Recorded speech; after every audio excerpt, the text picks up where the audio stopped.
Bismillahirrahmanirrahim. Assalamualaikum warahmatullahi wabarakatuh. Alhamdulillahi binikmatihi tatimmus shalihat. Asyhadu an la ilaha illallah wahdahu la syarika lah. Asyhadu anna Muhammadan abduhu wa rasuluh. Sallallahu alaihi wa ala alihi wa sallam tasliman katsira. Qala Allah jalla wa ala, ya ayyuhalladzina amanu wal tanzur nafsum ma qaddamat lighad. Fattaqullaha innallaha khabirum bima ta'malun. Amma ba'du. فإن أصدق الحديث كتاب الله تعالى وخير الهدي هدي محمد صلى الله عليه وسلم وشر الأمور محدثاتها فإن كل محدثة بدعة وكل بدعة ضلالة وكل ضلالة في النار. Kaum muslimin yang dirahmati Allah Subhanahu wa taala, di pertemuan yang kedua ini kita masih membahas salah satu kitab dari karangan Muhyiddin Yahya bin Syaraf An-Nawawi, yakni salah satu kitabnya yang terkenal kitab Hadis Arba'in An-Nawawi, yang di dalamnya terkandung 42 hadis. Di pertemuan yang sebelumnya kita telah membahas hadis pertama tentang urgensi dari niat dalam kita beribadah kepada Allah Subhanahu wa taala. Di pertemuan yang kedua ini kita akan membacakan hadis yang kedua, yakni hadis tentang iman, hadis tentang Islam, iman dan ihsan. Tanpa membuang-buang waktu, kita langsung saja bacakan hadisnya.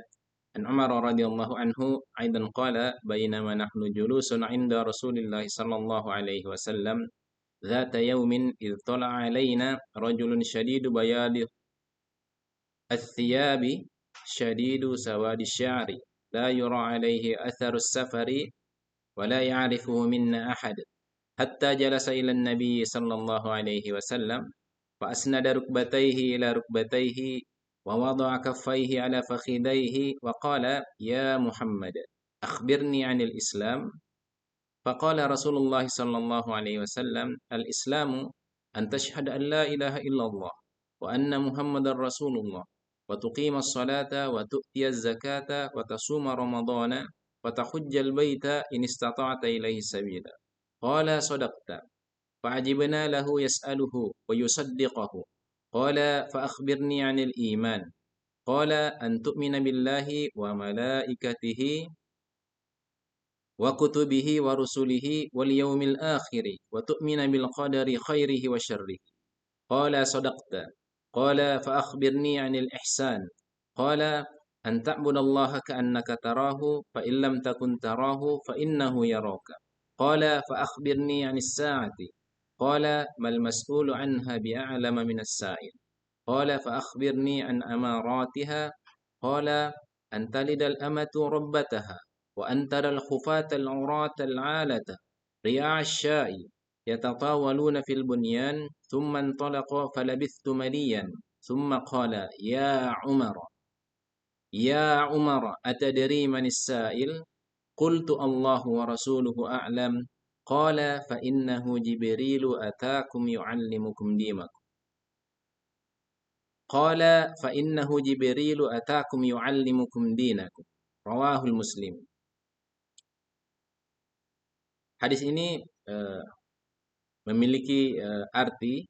Kita jelaskan artinya dari Umar radhiyallahu an.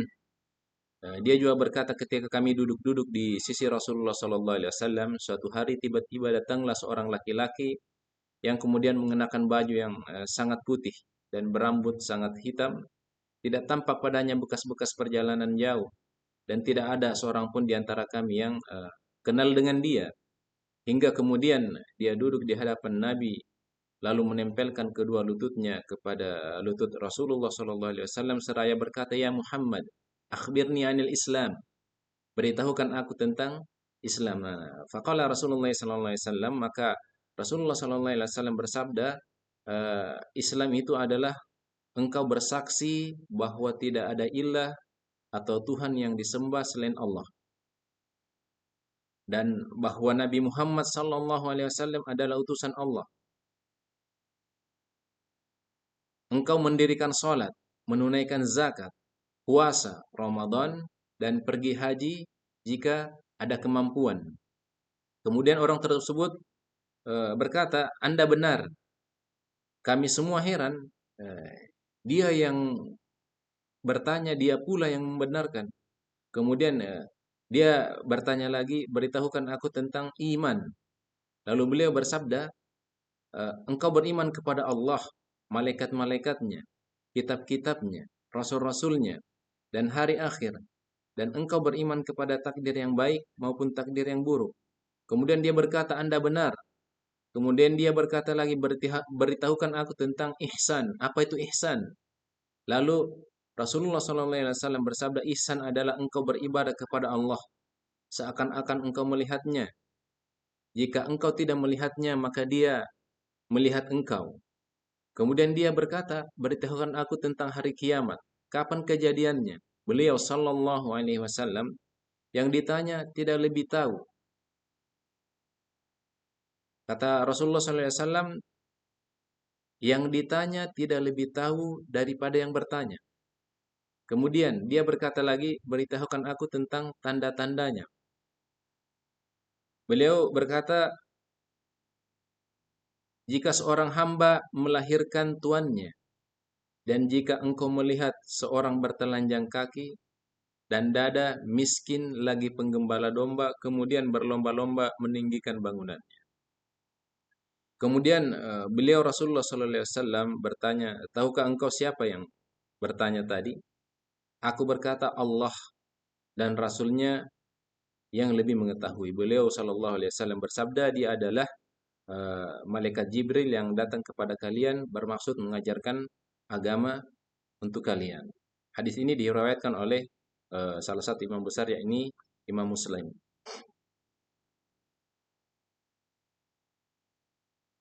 Ada beberapa catatan dari hadis ini yang perlu kita garis bawahi, bahwasanya hadis ini merupakan hadis yang sangat dalam maknanya karena di dalamnya terdapat pokok-pokok ajaran Islam, yaitu iman, Islam, dan ihsan.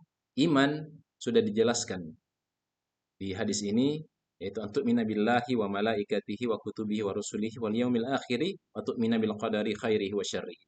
Kemudian Islam. Islam juga sudah dijelaskan, antashhadu an la ilaha illallah wa anna muhammadar rasulullah wa tuqimas salata wa tu'tiyaz zakata wa tasuma ramadana wa tahujjal baita in istata'ta ilaihi sabila. Kemudian ihsan tadi, anta'budallaha ka'annaka tarahu fa illam takun tarahu fa innahu yaraka. Sudah dijelaskan di hadis ini. Kemudian catatan yang kedua yang tak kalah penting, yaitu hadis ini mengandung makna yang sangat agung karena berasal dari dua makhluk Allah yang terpercaya, yaitu kepercayaan makhluk di langit yakni Jibril dan kepercayaan makhluk di bumi yakni Rasulullah SAW. Ada beberapa kandungan dalam hadis ini. Yang pertama, hadis ini mengandung pelajaran yang sangat mendalam bagi kaum muslimin. Yang pertama, disunahkan untuk memperhatikan kondisi pakaian atau penampilan atau lifestyle, ya, dan kebersihan, khususnya jika menghadapi para ulama, orang-orang yang mulia, pemimpin atau pengusaha. Jadi ketika kita misalnya bertemu dengan presiden, tentunya kita harus memperhatikan kondisi pakaian yang kita gunakan. Tentunya pakaian yang layak, pakaian yang rapi, pakaian yang sopan. Tentunya berbeda ketika kita menggunakan pakaian untuk keseharian di dalam rumah. Berbeda. Kemudian yang kedua, kandungan yang kedua adalah siapa yang menghadiri majelis ilmu dan menangkap bahwasanya orang-orang yang hadir butuh untuk mengetahui suatu masalah dan tidak ada seorang pun yang bertanya, maka wajib baginya bertanya tentang hal tersebut meskipun dia mengetahuinya, agar peserta yang hadir dapat mengambil manfaat darinya. Yang ketiga, jika seseorang yang ditanya tentang sesuatu makna, tidak ada celah baginya untuk berkata saya tidak tahu. Dan hal tersebut tidak mengurangi kedudukannya sama sekali. Nah, kandungan hadis yang keempat adalah kemungkinan malaikat tampil dalam wujud manusia di dalam hadis ini, kemungkinan. Nah, kandungan hadis yang kelima, bahwasanya termasuk tanda hari kiamat adalah banyaknya pembangkangan terhadap kedua orang tua, sehingga anak-anak mempermalukan kedua orang tuanya sebagaimana seorang tuan mempermalukan hamba-hambanya. Nah, kandungan hadis yang berikutnya itu kandungan yang keenam, tidak disukainya mendirikan bangunan yang tinggi dan membaguskannya selama tidak dibutuhkan. Yang ketujuh, di dalamnya terdapat dalil bahwa perkara gaib tidak ada yang mengetahuinya selain Allah Subhanahu wa taala. Makanya di dalam hadis ini Rasulullah SAW ditanya oleh malaikat Jibril, "Tahukah kamu tentang hari kiamat, kapan kejadiannya?"